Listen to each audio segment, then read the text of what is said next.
نحمده ونصلي ونسلم على رسوله الكريم أما بعد أعوذ بالله من الشيطان الرجيم بسم الله الرحمن الرحيم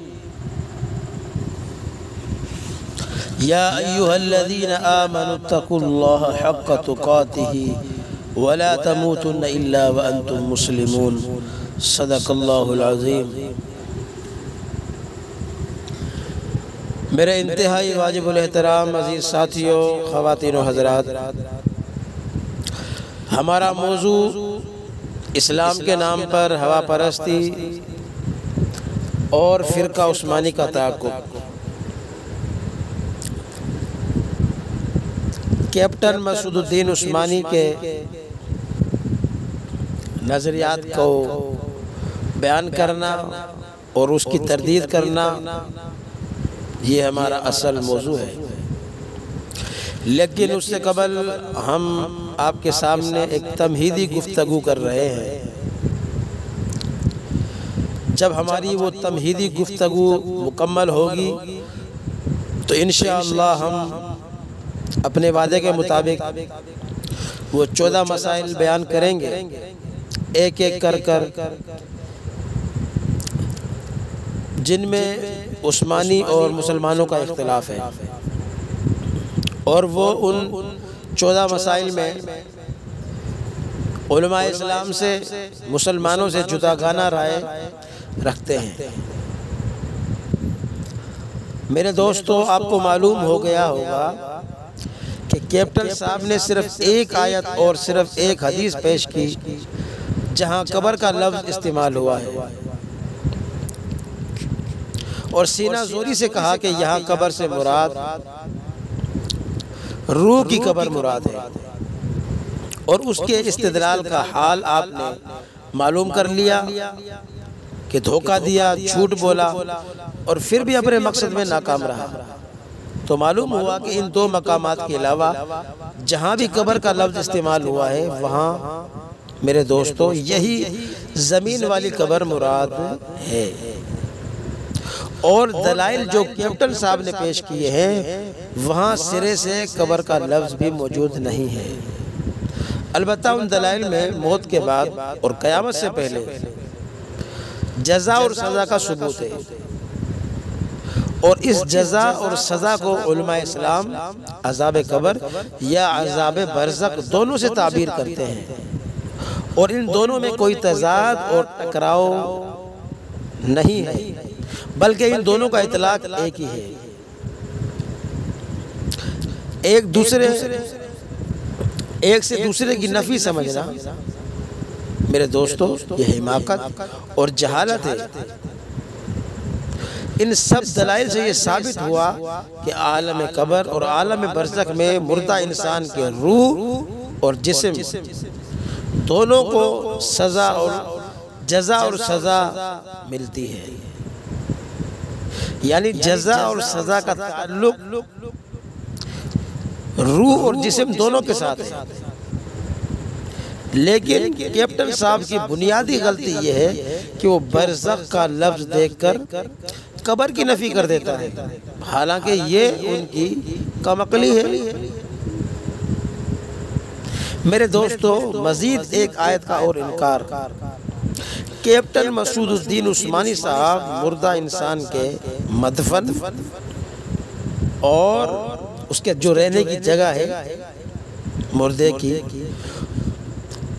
اس کو قبر ماننے کے لیے تیار نہیں ہے، بلکہ قسم کے عقلی شبہات کے بل بوتے پر اس قبر اور اس میں ہونے والی کارروائی کا انکار کرتے ہیں، بلکہ اس پر ملحدانہ اعتراض کرتے ہیں۔ میرے دوستو، جب کہ اللہ تبارک و تعالی نے اولاد آدم کو کوا بھیج کر اسے زمین والی قبر کی کھدائی اور اس میں مردہ جسم کو دفن کرنے کا طریقہ سکھایا ہے، قرآن مجید میں اللہ رب العزت فرماتا ہے فَبَعَثَ اللَّهُ غُرَابًا يَبْحَثُ فِي الْأَرْضِ۔ اگر اس زمینی قبر کو قبر نہ مانا جائے تو لازماً میرے دوستو اس آیت کا انکار ہوگا۔ یہ جو آیت میں نے آپ کے سامنے تلاوت کی ہے، اس آیت میں اللہ رب العزت فرماتا ہے کہ بھیجا ہم نے کوے کو جو زمین کو کھود رہا تھا،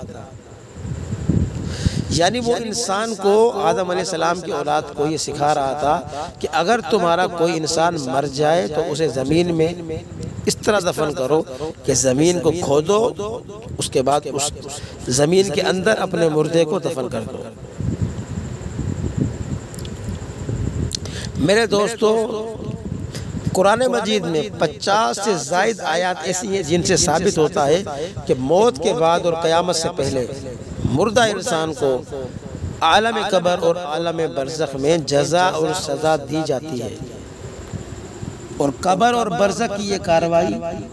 روح اور جسم دونوں پر ہوتی ہے، چاہے یہ مردہ انسان جس حالت میں تبدیل ہو جائے۔ لیکن میرے دوستو، کیپٹن صاحب قبر اور برزخ کی اس کارروائی کو تسلیم نہیں کرتا، بلکہ شکوک اور شبہات کے ذریعے اس قرآنی نظریے کو جو قرآن سے ثابت ہے اس کو کمزور کرنے کی کوشش کرتا ہے، حتیٰ کہ قرآن مجید سے اس ثابت شدہ حقیقت کو کفر کا نام دیتا ہے، معاذ اللہ۔ لہذا قبر اور برزخ کی اس کارروائی کا منکر 50 سے زائد آیات کا منکر ہے جن سے یہ کارروائی ثابت ہے۔ میرے دوستو، 3 موتیں اور 3 حیات، یعنی کیپٹن مسعود الدین عثمانی اور اس کے ماننے والے بڑا شور مچاتے ہیں کہ قرآن مجید سے 2 حیات ثابت ہیں، یعنی 2 زندگیاں ثابت ہیں۔ اس پر ایک آیت یہ پڑھتے ہیں، کیف تکفرون باللہ وکنتم امواتا فاحیاکم ثم یمیتکم ثم یحییکم۔ دوسری آیت یہ پڑھتے ہیں، ربنا احییتنا اثنتین، اور کہتے ہیں کہ اگر قبر میں ایک اور حیات مانی جائے تو 2 کی بجائے 3 حیات بن جائیں گی، یعنی ہم پر اعتراض کرتے ہیں اور قرآن کے خلاف ہو جائے گا۔ حالانکہ میرے دوستو، ہمارے علماء اہل سنت نے اس شبہ اور وسوسے کا جواب دے دیا ہے، اور ہم نے بیان کیا بھی ہے کہ بھائی قبر کی زندگی کوئی مستقل حیات نہیں ہے، بلکہ وہ نوع من الحیات ہے، یعنی حیات کی ایک قسم ہے۔ اور جو آیات جو ابھی میں نے آپ کے سامنے تلاوت کی ہے، اس میں یہی بتایا گیا ہے کہ مستقل زندگیاں 2 ہیں، ایک دنیا کی اور ایک آخرت کی۔ باقی رہی جو قبر کی زندگی ہے، چونکہ وہ مستقل حیات نہیں بلکہ میرے دوستو وہ دنیا کی زندگی کا تتمہ یا آخرت کی زندگی کا مقدمہ ہے، لہذا اس پر کوئی شبہ وارد نہیں ہوتا۔ مزید تفصیل کے لیے آپ دیکھ سکتے ہیں مولانا مفتی محمد شفیع رحمۃ اللہ علیہ کی تفسیر معرف القرآن جلد نمبر 1 صفحہ نمبر 123 پر آپ کو یہ بحث مل جائے گی۔ میرے دوستو، عذاب برزخ جو مسعود الدین عثمانی کا ایک رسالہ ہے، اس کے صفحہ نمبر 269 کیپٹن صاحب کیا کہتا ہے کہ کیپٹن صاحب ان آیات کے سراسر خلاف 3 حیات اور 3 موتوں کے قائل ہیں۔ حالانکہ پہلے شور مچایا کہ 2 حیات اور 2 موت ہر انسان کو ملتی ہیں، یعنی ہر انسان کو 2 زندگیاں ملیں گی اور 2 موتیں ملیں گی، لیکن ہر انسان کے لیے پھر 3 زندگیاں 3 موتیں خود ثابت کر دی۔ لہذا ان کا عقیدہ ہے کہ موت کے بعد روح کو ایک اور جسم مل جاتا ہے، یعنی روح کو دوسرے جسم میں داخل کر دیا جاتا ہے، اور اس دوسرے جسم کے ساتھ اس کو حیات برزخی حاصل ہو جاتی ہے، اور اس پر جزا اور سزا کا سلسلہ جاری کر دیا جاتا ہے۔ آپ خود اس کا رسالہ عذاب برزخ مطالعہ کر سکتے ہیں، اس میں لکھا ہے۔ اور یہ بھی کیپٹن صاحب کا عقیدہ ہے کہ قیامت کے دن روح کو اس دوسرے جسم سے نکال کر دنیا والے جسم کی طرف جو ہے بھیجا جائے گا۔ سامعین کرام، آپ خود انصاف کریں، جب کیپٹن صاحب روح کے لیے دوسرا جسم تجویز کرتے ہیں اور روح کو اس میں داخل مانتے ہیں اور اس کو حیات برزخی کہتے ہیں، تو لازماً یہ تیسری حیات بن گئی۔ اور جب قیامت کے دن روح کو دوسرے جسم سے نکال کر دنیاوی جسم کی طرف بھیجا جائے گا تو لازماً یہ تیسری موت بن جائے گی، کیونکہ روح نکالنے کو موت ہی تو کہتے ہیں۔ تو لہٰذا کیپٹن صاحب تو ہمیں الزام دیتے تھے، ہم اہل سنت والجماعت کو، کہ قبر کی زندگی ماننے سے 2 کی بجائے 3 حیاتیں بن جائیں گی۔ یعنی ہمیں کہتے تھے کہ بھائی تم قبر میں زندگی کیوں مانتے ہو، جبکہ ہم مستقل زندگی نہیں مانتے، بلکہ میں نے بتا دیا ہم ایک جزوی زندگی، نوع من الحیات، حیات کی قسم ہے۔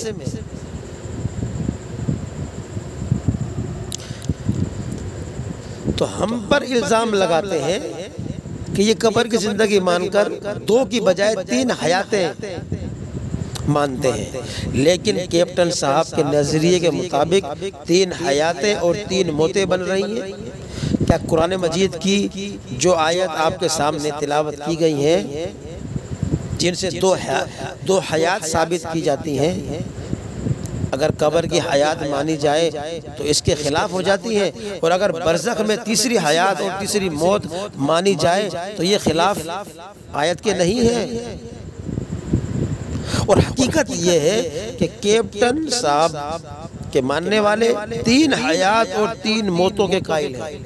اور قرآن مجید کی جو مذکورہ بالا آیت یہ بنسبت ہمارے عقیدے کے خود ان کے عقیدے اور نظریے کے زیادہ خلاف ہے، لیکن اس کے باوجود انہوں نے شور برپا کر رکھا ہے کہ علماء اسلام نے قرآن کے خلاف تیسری زندگی بنا رکھی ہے، اور اپنا پتہ نہیں کہ تیسری مستقل حیات بھی بنا رکھی ہے اور ساتھ تیسری موت بھی بنا رکھی ہے۔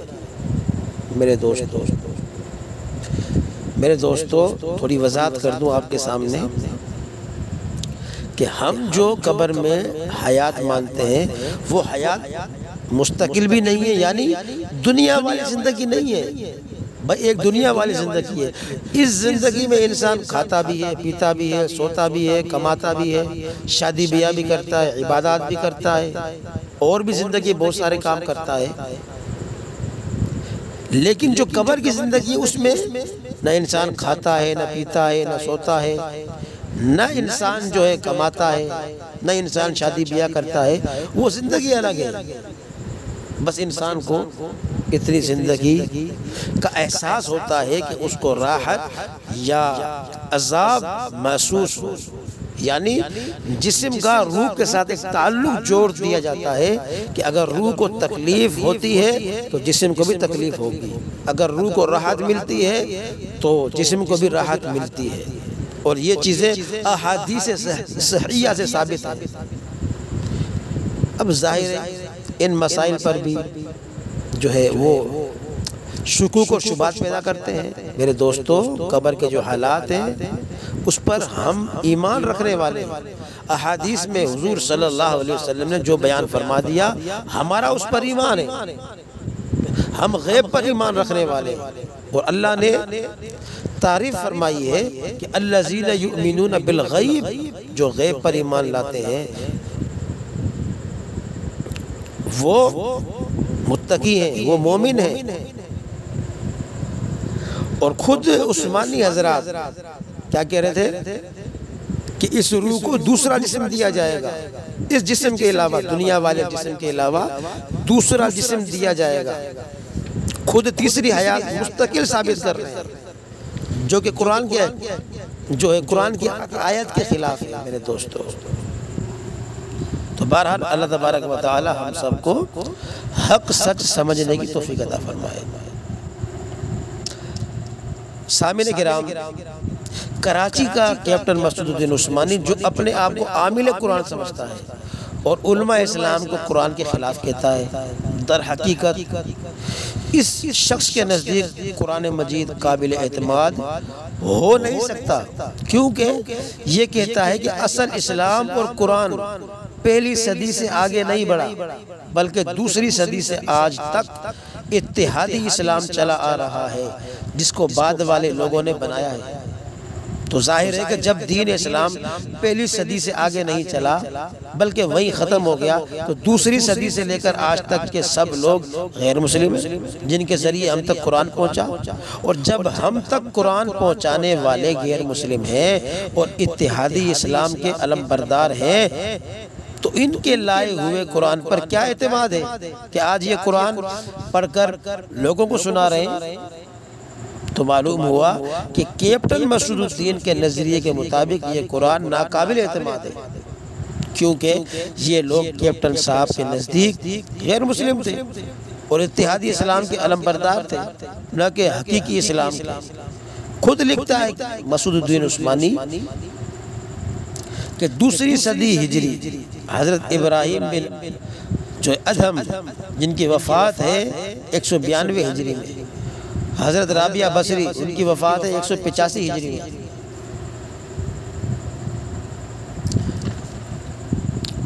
اور 14ویں ہجری جو موجودہ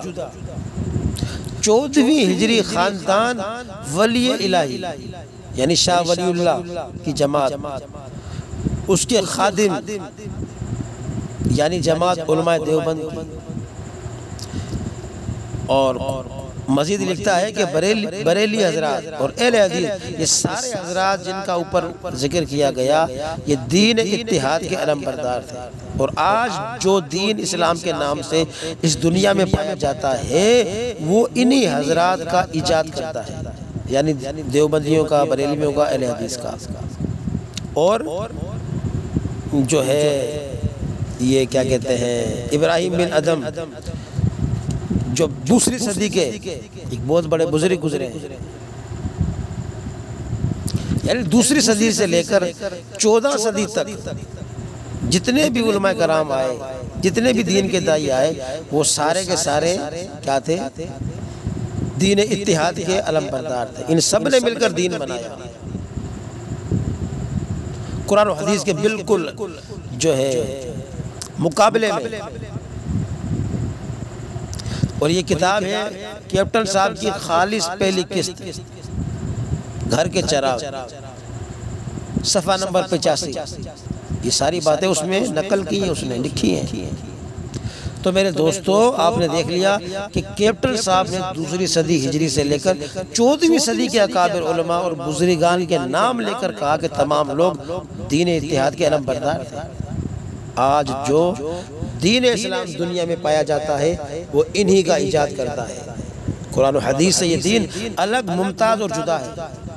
سامعین کرام، جب یہ صورتحال ہے کہ کیپٹن صاحب کے نزدیک مسلمانوں کی پوری 13 صدیاں اصلی اسلام سے یکسر خالی ہیں، دین اسلام کی پہلی صدی، دین اسلام جو ہے پہلی صدی تک محدود رہا، اس کے بعد وہ ختم ہو گیا، لوگوں نے ایک الگ دین اسلام ایجاد کیا ہے اور دنیا میں یہی بناوٹی دین پایا جاتا ہے اور اصل ختم ہو چکا ہے، تو قرآن مجید تو ہم تک ایسے لوگوں کے ذریعے پہنچا ہے جو کہ اصلی اسلام کے پیروکار ہونے کی بجائے بناوٹی اسلام کے علم بردار تھے۔ تو اس قرآن پر کیا اعتماد رہا جو کہ غیر مسلموں کے ہاتھوں ہم تک پہنچا ہے؟ تو میرے دوستو معلوم ہوا کہ کیپٹن صاحب کی منطق کی روح سے یہ قرآن ناقابل اعتماد ہے۔ جب کیپٹن صاحب کا قرآن پر اعتمادی نہیں تو یقیناً قرآن کی رٹ لگانا دھوکہ ہے اور مسلمانوں کے ایمان کو لوٹنا ہے۔ میرے دوستو آخر میں ہم عرض کرتے چلیں، شاید کسی کے دل میں یہ خیال آئے کہ اللہ تعالیٰ نے قرآن مجید میں ارشاد فرمایا ہے اِنَّا نَحْنُ نَزَّلْنَا الذِّكْرَ وَإِنَّا لَهُ لَحَافِظُونَ، جس کا مطلب واضح ہے کہ اللہ نے فرمایا قرآن مجید کی حفاظت کی ذمہ داری اللہ نے خود اٹھائی ہے، اس لیے فرمایا کہ ہم نے اس ذکر کو قرآن کو نازل کیا ہے اور ہم ہی اس کی حفاظت کرنے والے ہیں۔ تو عرض یہ ہے کہ بے شک میرے دوستو قرآن مجید کا محافظ اللہ ہے، لیکن اللہ تعالیٰ نے یہ حفاظت مسلمانوں کے ذریعے فرمائی ہے کہ ہر دور کے مسلمان قرآن کو محفوظ طریقے سے آئندہ آنے والی نسل تک پہنچاتے چلے آ رہے ہیں، اور یہ قرآنی امانت نسل در نسل ہم تک پہنچتی ہے، بلکہ ہمارے تک منتقل ہوتی چلی آ رہی ہے،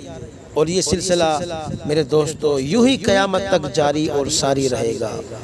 اگر قرآن کے ان ناقلین کو غیر مسلم قرار دیا جائے تو لازماً قرآن مجید سے خود بخود اعتماد اٹھ جائے گا۔ لہٰذا